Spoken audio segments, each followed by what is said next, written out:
Good afternoon, everybody. The International Parking and Mobility Institute presents today's Shop Talk, Data-Driven Parking and Mobility Management.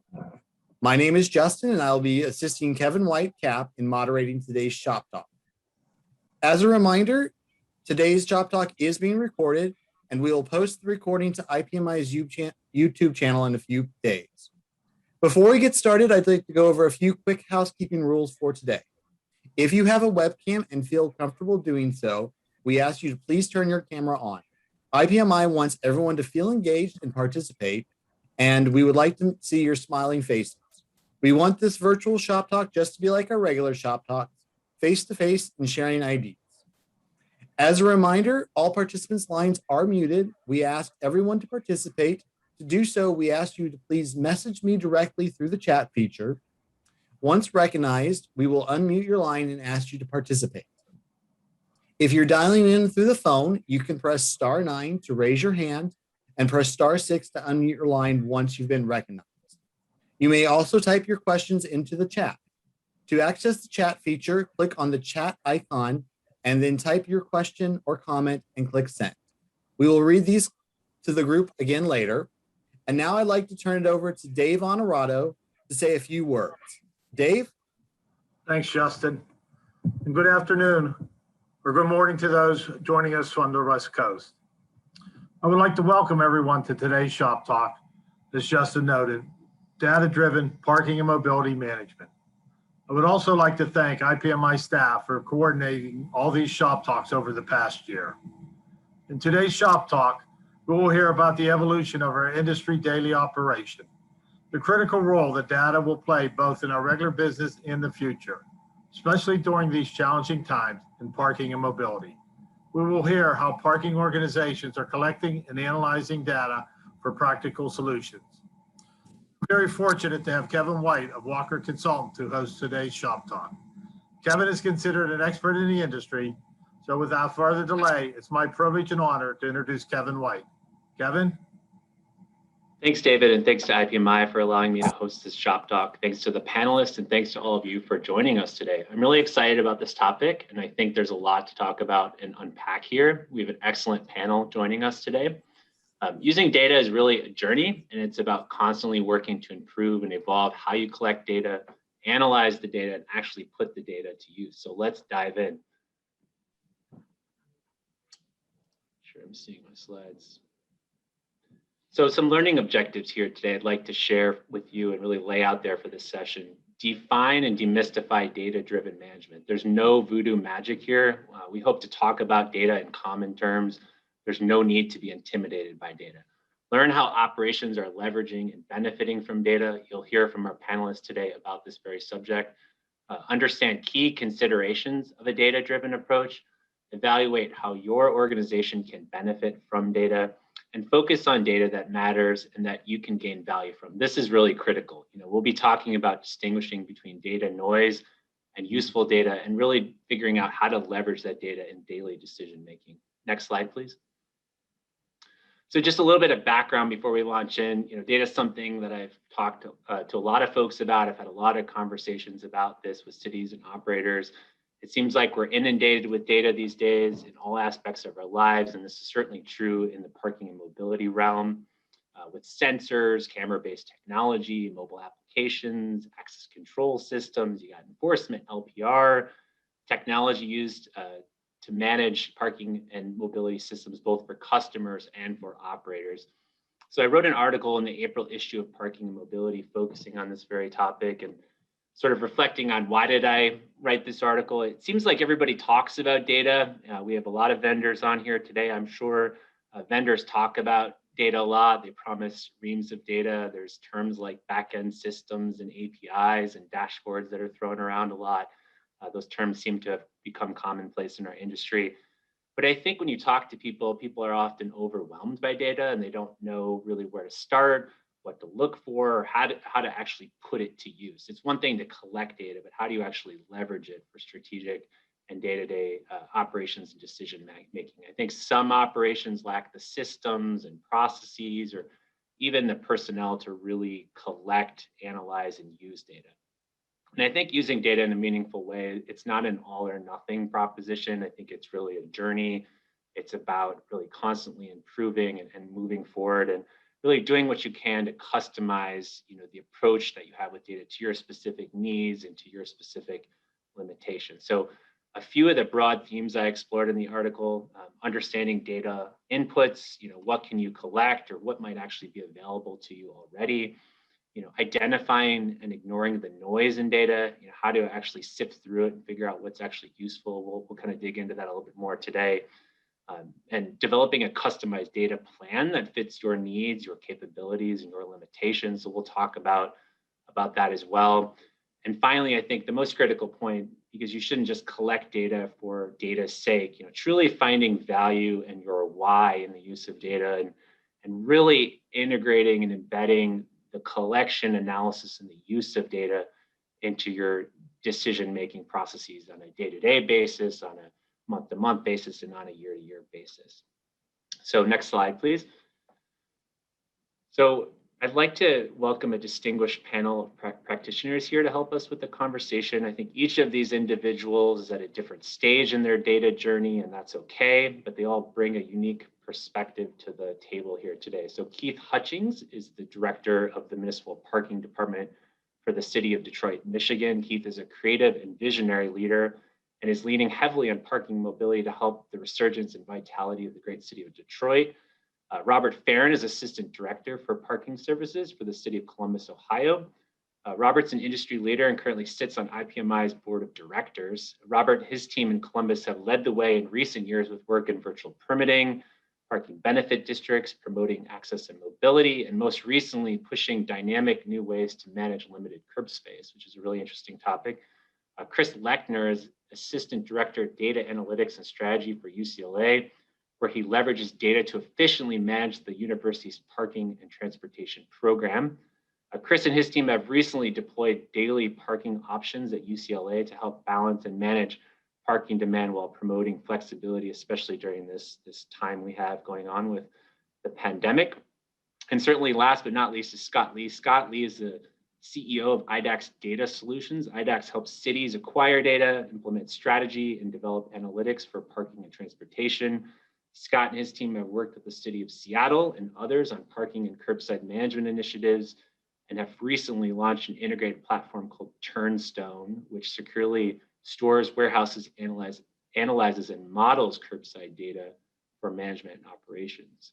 So that's our great panel. But before we kick off the discussion, we want to throw up some polling questions to really get a sense from the audience as to where we stand. So if you could answer these questions in your Zoom chat, and IPMI can certainly help facilitate this as well. You should see these pop up. It'd be nice to see where folks are at in terms of what best describes your operation and how do you currently use data. What do things look like in your world as it relates to data? I want to sort of establish a baseline for the conversation here today. So Kevin, the poll's been launched and we're just getting some answers in from the audience. So just give a minute while we get those answers tallied. Where are my airport people? Somewhere out there.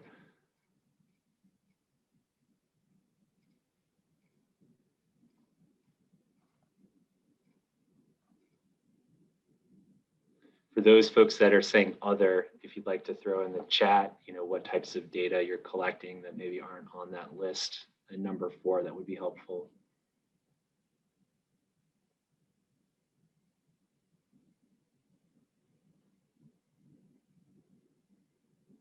We'll leave the poll up for just a few more seconds here. So please take a few minutes to answer the questions. So far it looks like 42% municipality folks do collect data. 70% of folks do collect data. 26% say sometimes. 4% say never. Interestingly, 38% say they do not have a formal plan or protocol for collecting, analyzing, and using data, which I think is interesting. Occupancy data seems to be quite common, payment, financial, citations, enforcement as well. Asset inventory data, that's become more and more commonplace with some of the curb inventory technologies out there.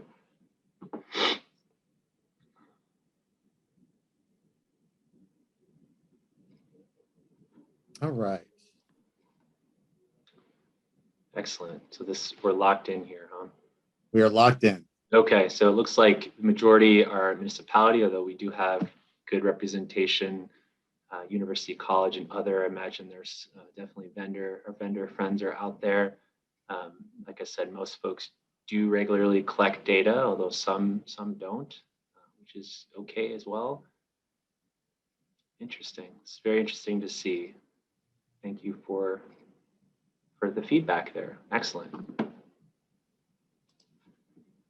All right, let's dive into the discussion. So we'd like to engage in a discussion with our panelists. So if you have any questions or comments along the way, definitely add them into the chat. We have a panel discussion here. It's kind of separated into 3 buckets, 3 modules of discussion, and we'll engage in some panel discussion at first, and then kick things out to the audience to see if folks have comments or questions along the way. I want to make sure that it's informal and conversational. So the first kind of topic we'd like to discuss is personnel and process. It's something I want to zero in on right off the bat.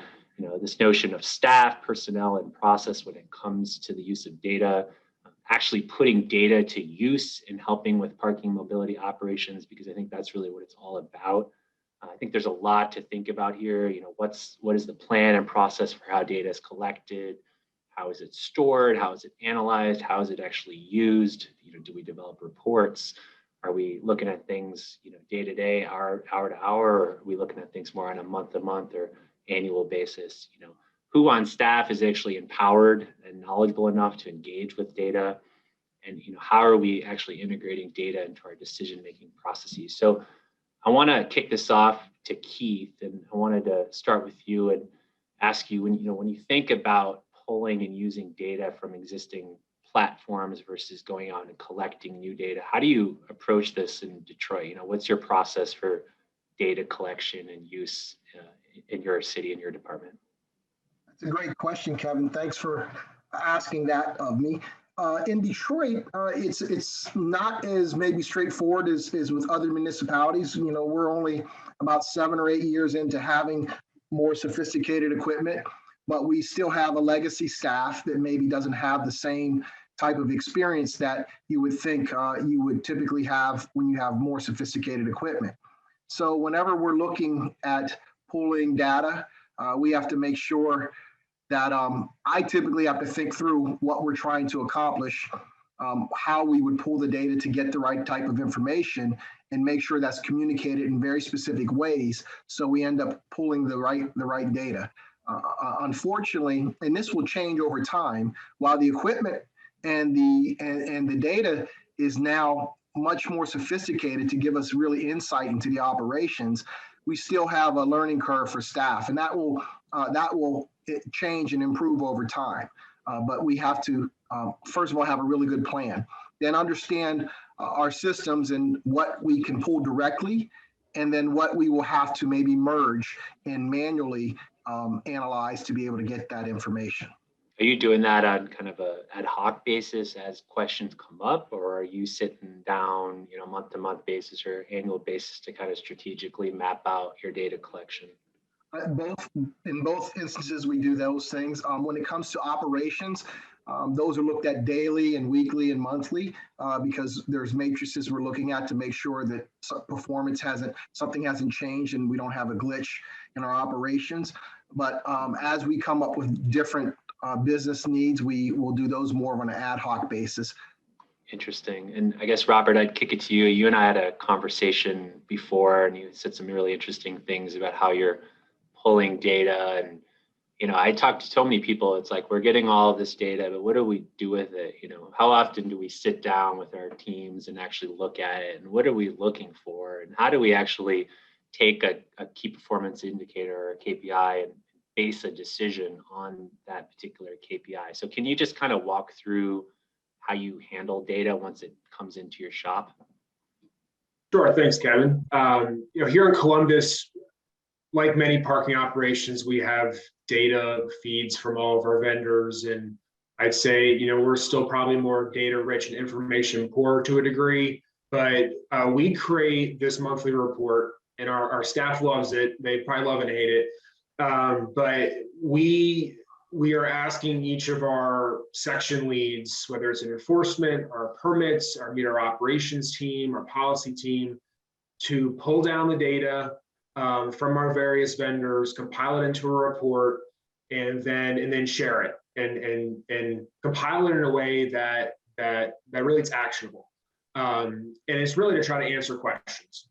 So when we think about are we having a customer service situation with a certain violation that's being issued in a certain area, how are we gathering the data to help show those hotspots? And then how do we address them? How do we change policies? And then how does the data reflect if we've been successful in changing the policies? When we talk about efficiencies in our enforcement team and looking at compliance rates, pulling that necessary data to show how productive we're being in the field and if we need to adjust our coverage areas.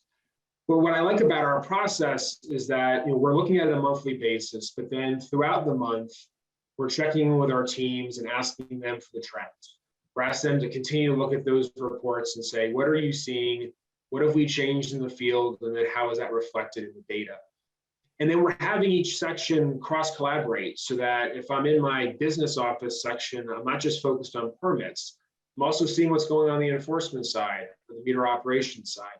So we're able to help all of our team members understand kind of where they plug into the broader picture and how these policies can really affect trends as well as what we're seeing out in the field.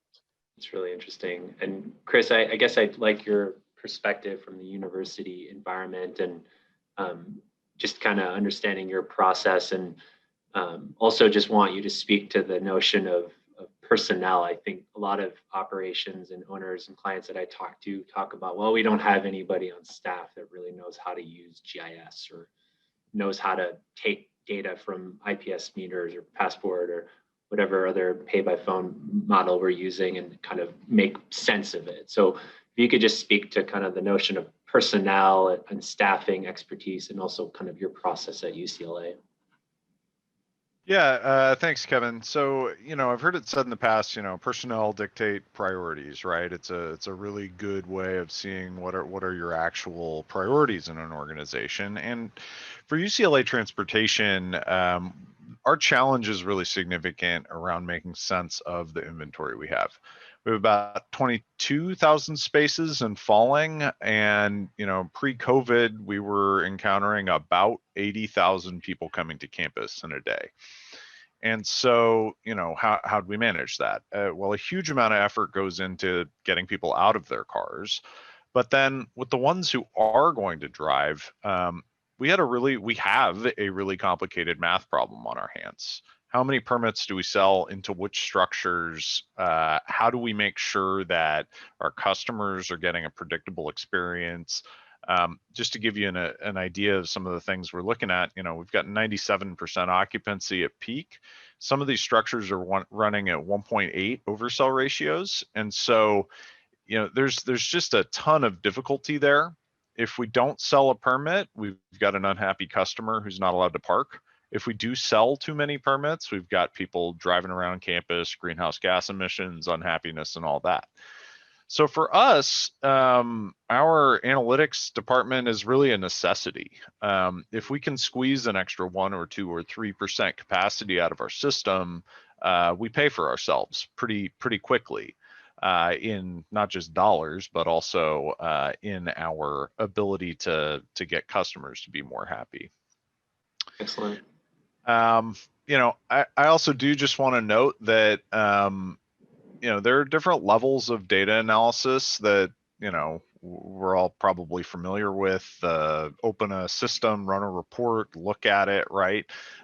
There are really advanced things out there, and we ourselves, and I would consider us pretty far down the road here, are doing a little bit of that, but there's just a huge amount of new technology on the scene, machine learning, AI, that kind of thing, which, you know, we're not really able to leverage these days. But Sure. I could easily see in our industry this being something that is sort of a must-have in the next 10 years. If That's a you're really good managing point. So I'll a ask my complicated system. right. I'll ask my three practitioners and maybe then kick it over to get Scott's perspective, and we'll open this up to the audience. But just in terms of staff, so Robert, I know you've added staff recently that focuses on data. Chris, it seems like your position itself is pretty well, you know, centered around data analytics. Keith, I'm interested in your perspective, but to any of you, I mean, what's your opinion on, you know, the current status and maybe where we're headed relative to, like, we absolutely need people on our staff that collect the data, organize, analyze, process it. You know, how do you view that, and what do you say to folks that just say, I don't have anybody on my staff that can do that? Nobody has the expertise. I think, you know, from our perspective, it's been a top priority of us to hire folks that have an analytical background.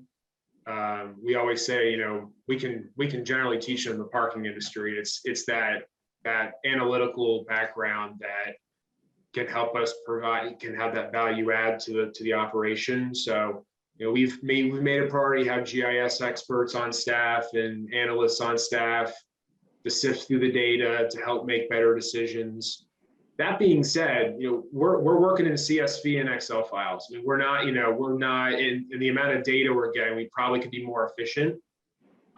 So it's not, I wouldn't say it's the highest level of analysis, just as Chris mentioned, but it's enough for us to be smarter about what we do and justify our decisions rooted in data and not in a whim or the public perception of parking. Sure. So I don't think you necessarily need that. I think the first step is just to understand what kind of data you have, understand where the support can come from, whether it's in your division or your vendors or outside your division if you're in a city, for example, and then also make the data as public as possible. I saw something in the chat. We make all of our ticket and transaction data, we remove PII information, and we put it on our Smart Columbus operating system. So if someone wants to take that down and run analysis or get a master's thesis done with it, great. And if we're able to capture that value add and make our operations smarter, all the better. Sure. And I guess, Chris, if you could address your team, you yourself, how many staff do you have that look at data, and kind of what's your role specifically? So, you know, one of the things that is a challenge when speaking with data analysis is frequently people confuse data analysis people with IT people. And so, you know, we do have a fairly large staff of IT people who maintain our servers and our data warehouse and that kind of thing. But in terms of just data analysis staff, we have one data scientist who reports to me, an analyst reporting to him, and then 2 students we're using as business intelligence developers. So that's, you know, 4 reporting to me. And honestly, we have more demand than we do have hours to get all this stuff done. Interesting. And Keith, you mentioned earlier just this notion of expertise and learning curve. I mean, how do you view this question of personnel and expertise and kind of getting the right mix of expertise and staffing on staff to handle data? It's a challenge, just as Robert said. It's not even just that we want to have these people, but we have to argue to make sure they're budgeted, and we have those people in place to be able to provide the analytics. We look at it in 2 different ways. One, how do we make sure we have the staff that can provide more advanced analytics? But I also think that in the process, while we're transitioning, we then have to spend a lot of time thinking about how do we create data matrices that are doing most of the analytical information, so that those of our staff who maybe don't have the same capacity can just see key indicators and be able to address operational changes based off of those indicators. Right. And this is a good segue. Scott, one of the things you and I talked about is just this notion of data, you know, analytics is not an all or nothing proposition. Like it's not like you have to shoot for the moon right away. It's about incrementally building. So I'm just curious your perspective when you talk to clients about, you know, that they desire to put data to use more than they're doing currently, and just how do you work with them to figure out what's really important relative to key performance indicators? How do you work with them to sift through some of this stuff and sort of develop a plan that isn't so overwhelming to them? Yeah, no, it's a great point. And I think, the initial thoughts here are relevant. I'm not a municipal person myself, but definitely understand some of the resourcing challenges. We're put in a space right now where people want to be at the cutting edge to kind of give that best management. And so I look at a lot of the, I think you end up having to do some, what you call maybe public-private type partnerships, allow the private side to kind of be your technology lead there. But, when getting down to the question you're asking is, I think initially really focusing, what is the driving use cases that you're trying to do? And a lot of those often kind of rise up as being your highest ROI things. And, defining those use cases and understanding what are your policies that are guiding them, what are the rules to that. And then you kind of can look at, okay, what data do I have available to me to kind of get to that? And it doesn't have to be a sophisticated source all the time. But you can maybe go out and do it something manually, and that drives to where you're at. But to do it maybe in a more dynamic or more active way, you're going to need to plug in some of your permanent feeds. And that's where, if you have resources, you can grab those, or there are definitely folks that can help you tie those, complicated APIs and still get them in a format like an Excel sheet or something like that, that is easier to understand and work with. Mm-hmm. That's interesting. And so I see in the chat, there's a couple comments about open data policies. We'll definitely get to that. I'm excited about that topic, and folks have some things to say about that. But there's a question about predictive data analytics. And Chris, you mentioned, it sounds like you may be in real time, accessing some of this data. I'd like to get all the panelists' perspective about just this sort of temporal aspect to, are you looking at data in real time, or is it like, the week previous, you're pulling a report? How can you speak to just, whether you have the capability to look at things in real time, or even, in fact, do predictive type analytics? So I think, we certainly have the capability to look at things in real time. One of the big challenges that we've encountered, and I think is common throughout, sort of analytics circles, is getting people in our organizations to care about the data we have. So, I do see this discussion about AI for, how do we do, routes for our enforcement vehicles. I think we still have a ton of work to do in maximizing sort of the small data, just looking at, hey, where did I enforce last week versus next week? What's the plan? And so our focus has really been on giving our staff tools to do some exploration of their data themselves. So, rather than them having to go run a report and say, okay, what was last Wednesday? And then, okay, well, I'm curious about Tuesday. We've got some great interactive dashboards that allow them to kind of click around and explore and ask some of those questions themselves, so that, they don't have to come ask our analysts. I would love to apply an AI machine learning algorithm to tell us where to go enforce.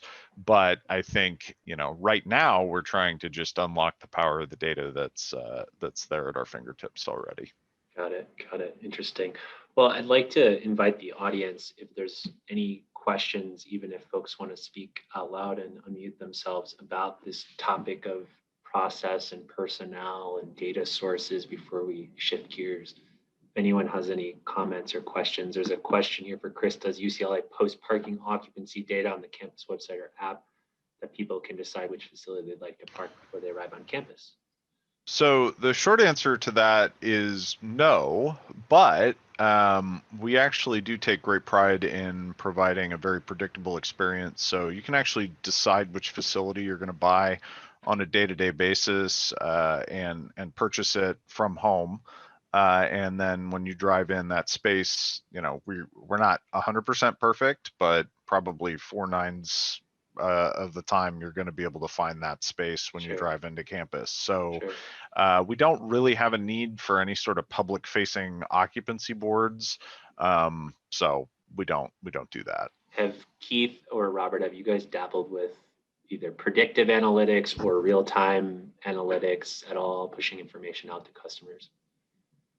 Yes, as we roll out our upgraded Park Detroit parking application, the on-street occupancy is going to be a measure of predictive analytics because we have a zone-based license plate system that doesn't mark parking spaces. So we have to be much more predictive by the block. So we are doing that as well, and we hope to be able to make some leeway in doing predictive analytics for optimized routing with our enforcement people by the end of the next fiscal year, which starts in FY22. Right, right.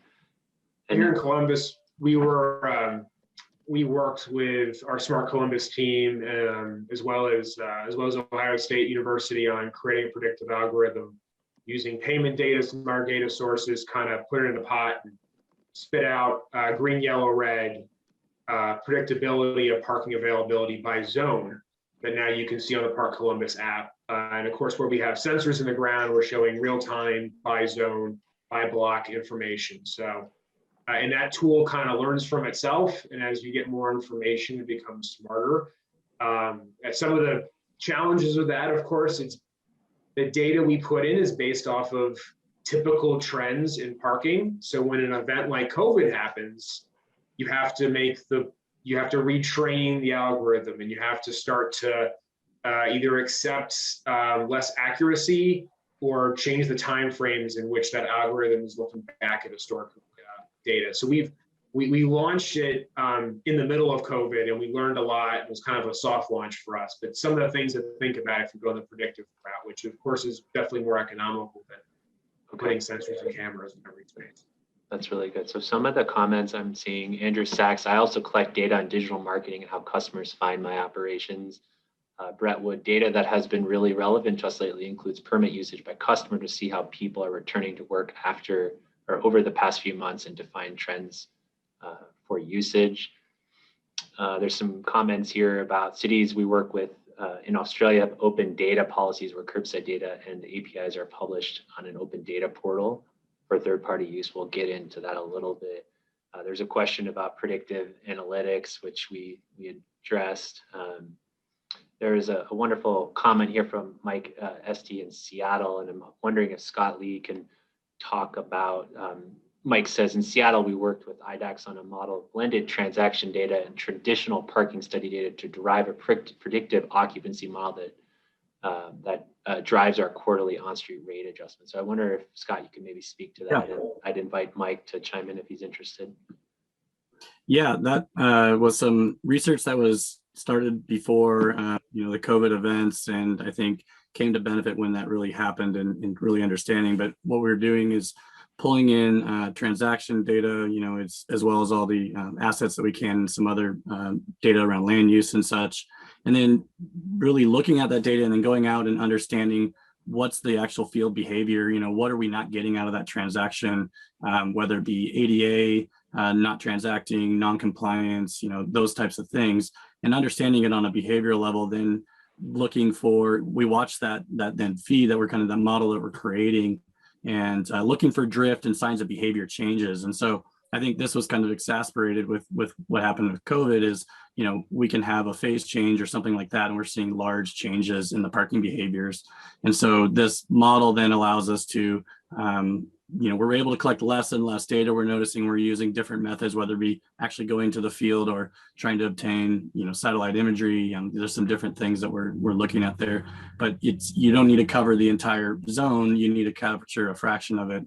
And over time, some zones are pretty predictive and don't have huge behavior changes. So you get pretty comfortable with the model in that space. So that's the basic approach. Interesting. And Mike, if you have any other comments, feel free to follow up. Sure. So like a lot of folks, other jurisdictions, we temporarily paused paid parking in part of last year. When we came back online, instead of going back to the previous rates, we started sort of at our minimum 50 cents an hour rate. And instead of doing annual adjustments, we've moved to quarterly adjustments. And it's allowed us to be, with Scott and IDAX's help, a little more incremental in our approach and more responsive to what's been going on sort of neighborhood by neighborhood and by time of day. And that approach has been well received, I'd say, by our business community who, have a sense that we started at the bottom, we're coming back up, but we're following the data along the way. Excellent. And I guess to pivot just a little bit, what do you all say to folks that are just kind of intimidated by data, and maybe at the beginning of their journey and don't have dedicated staff on hand. I mean, what advice would you give to folks that are at that stage in the journey that are interested in really leveraging data? Because at the end of the day, if you can blame your decision on data as opposed to, oh, I just felt like raising the rate, it felt like the right thing to do, it kind of gives you some political cover in a way, and helps really create a decision that's more tangible and objective. So there's a ton of benefit here. We're not just using data for data's sake. What do you all say to folks that are a little bit overwhelmed and maybe don't have dedicated staff to think about data? I would say that they have to get over that fear and start somewhere. If not, then all the other various segments of stakeholders, whether it's transportation or economic development, will continually erode the influence and the reach of the parking industry. I know I've used data to be very successful with legislation with our council, because human nature, basically, if you're more logical and you have data to back it up, people don't like to seem foolish and unwise. So they will typically you can accomplish what you want to accomplish with good data and good logic. That's a really good point. And Robert, I know you've dealt with this in Columbus, the question of, well, why should I care about data? And in some ways, people say, well, why did the price go up over there? Or why did it go down over here? And it's like, well, we had criteria that were set in place and we track data, which is very subjective. It's not just what Robert thinks or wants. It's based in data and based in science and principles and best practices. And so you can say that's the reason why the price changed. Yeah, I mean, on point, absolutely. I think a couple of things for an organization. One, I would lean on your vendors. You're getting data out of those systems. It's your data almost all the time, but you may need some help there. So go to your vendors, go to your client success manager, and say, we're getting questions on X. Can you help us with the data that's coming out of your system? Help answer that. I think that's the big thing. You're not going to try to answer questions that you're never asked. There's plenty of those to go around. It's what are the hot button issues in your community, on your campus, that you're asked constantly, that you have to continue to justify, whether it's decisions you make or just your sheer existence.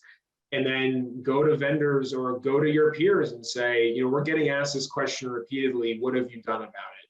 Right. And for us, of course, with our demand-based pricing model, we've committed to collecting data on certain intervals in certain areas. If it's above a certain percentage, we increase the rate. If it's below a certain percentage, then we end up decreasing the rate.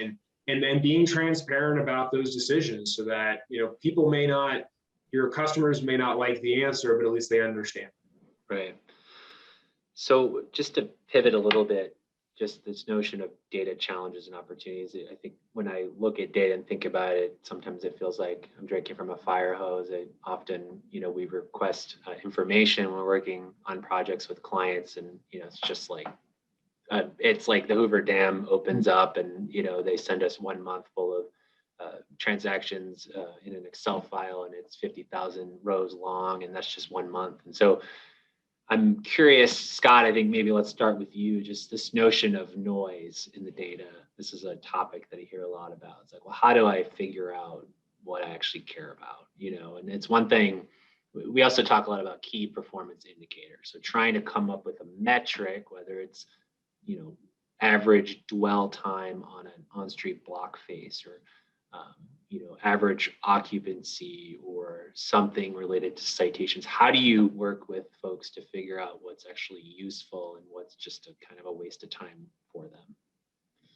Sure. Yeah, that's a great question. Definitely a common challenge, and I think it can come up in different situations. And I don't know that there's one right approach. I think starting with getting comfortable, I think, with the data.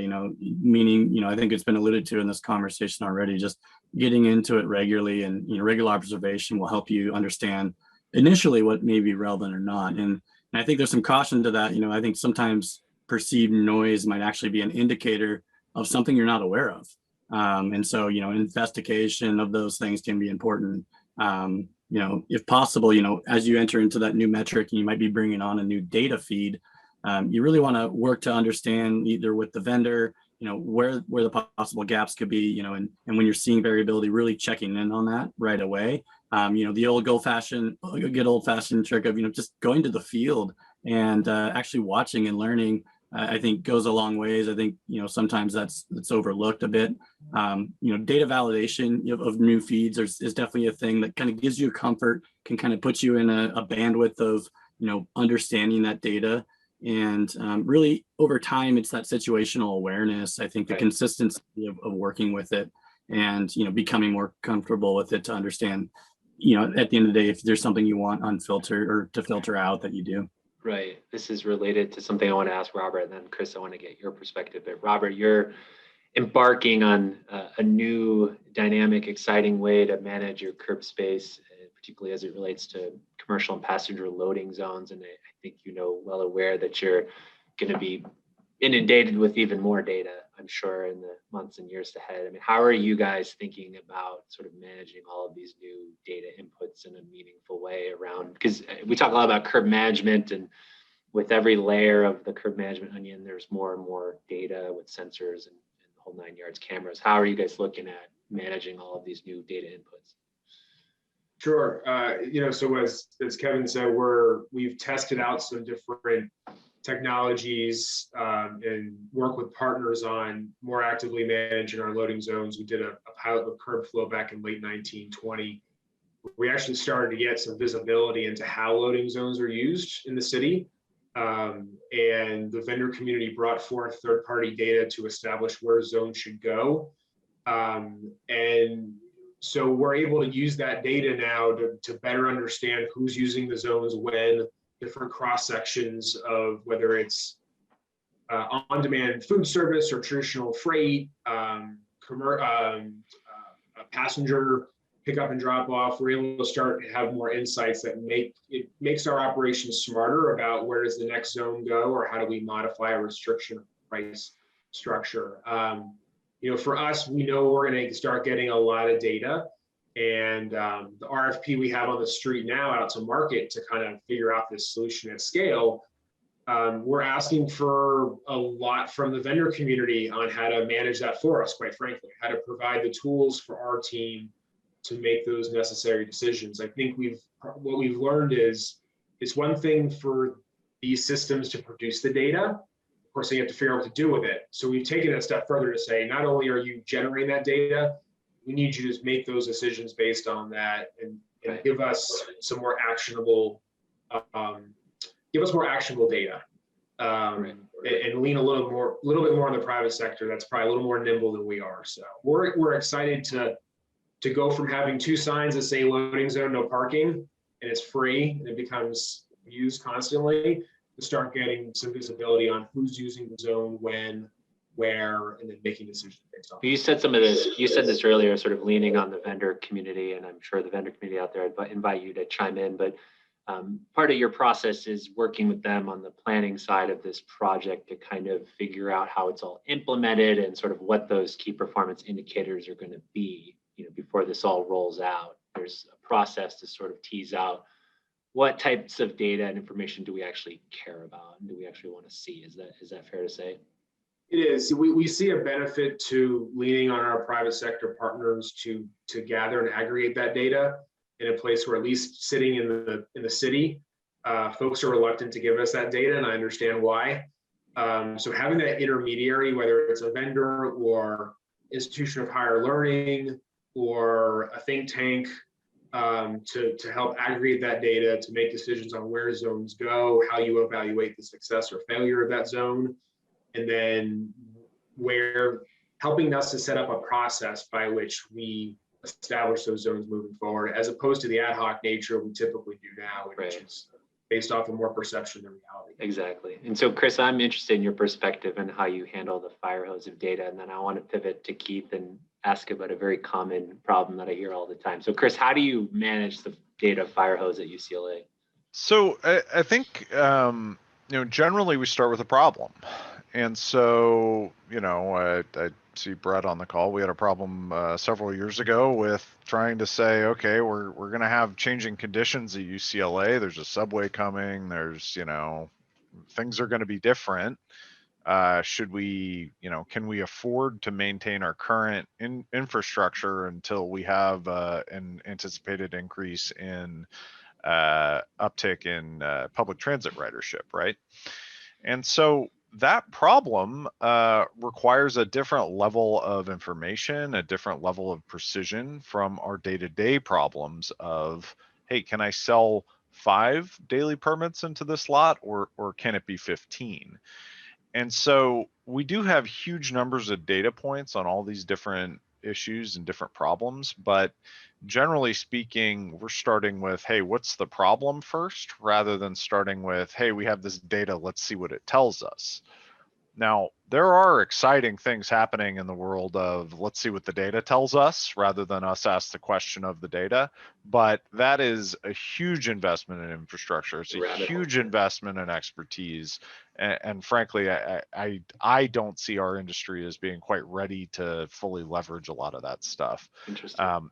Just a quick note on some of these algorithms, they do really great things, depending on your business case and your problem that you're coming to it. And so if you're looking to adjust pricing on a quarterly basis, this is going to do really great things for you. If you're looking to see, should I sell 1,500 permits or 1,800?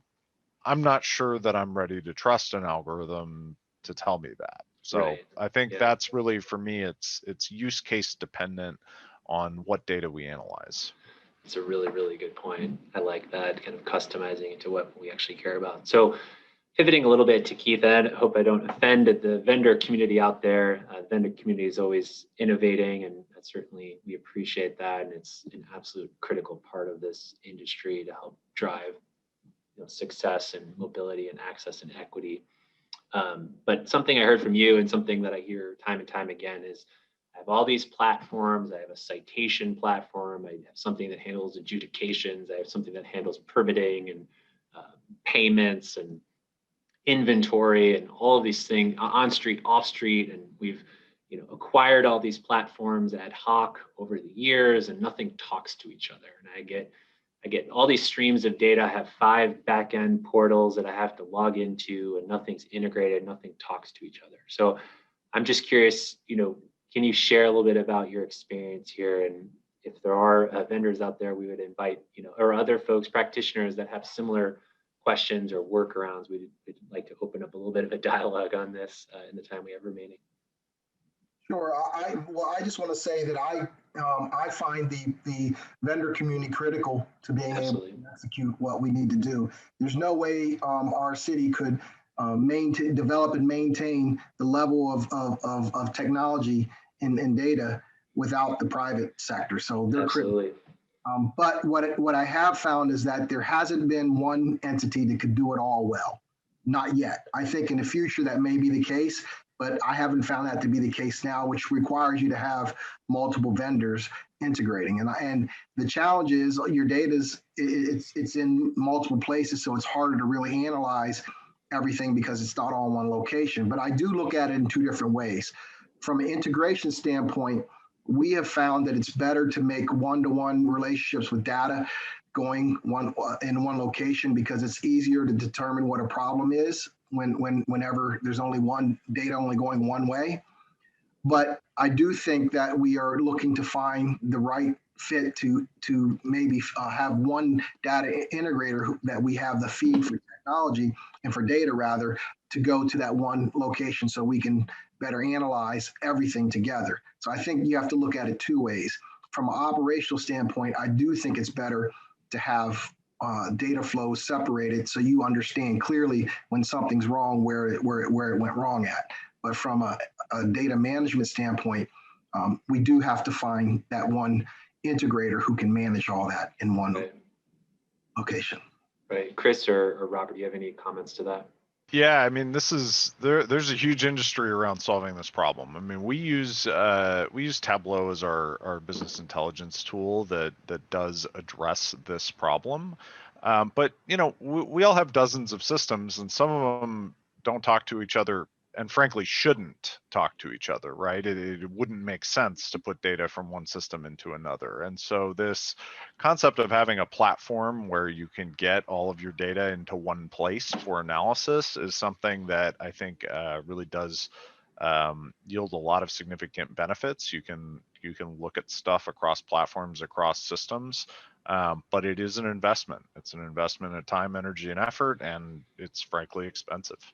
Yeah, and so much of what I hear, and Robert mentioned this with loading zones, the parking mobility industry, we've done things sort of ad hoc over the years as we've responded to conditions on the ground and innovations. We've acquired new platforms, or we've come up with new policies, and we've done all this stuff. And now we're sort of being forced to step back and try to wrap all of this collectively into one cohesive system. And it's, with all of the demands on the curb in particular, and the changing face of mobility, and it's a little bit of a challenge to take all these parts and push them into one system that kind of speaks to each other. Does anyone out there have any comments on that particular topic, questions, comments, before we pivot to the last question here for the group and before Justin wraps up? We're having our analytics team aggregate data to dashboards and Power BI, but having a consolidated integrated platform provided by a vendor would be our preference. This is Nina Black. Nina, if you like to speak more about that, that's a great comment. Appreciate that.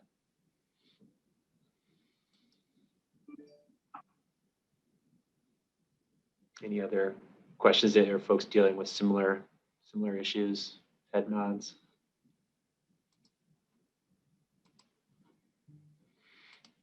Okay, well, pivoting, I think we'd be remiss at IPMI if we didn't ask about what the future has in store. So, and we've talked a little bit about some of the innovations, and would invite others out there to chime in on what their future looks like. But I guess, Scott, starting with you, I mean, what's the next wave here with data-driven management, data analytics as it relates to parking mobility? Yeah, I mean, it's a huge thing to unpack there.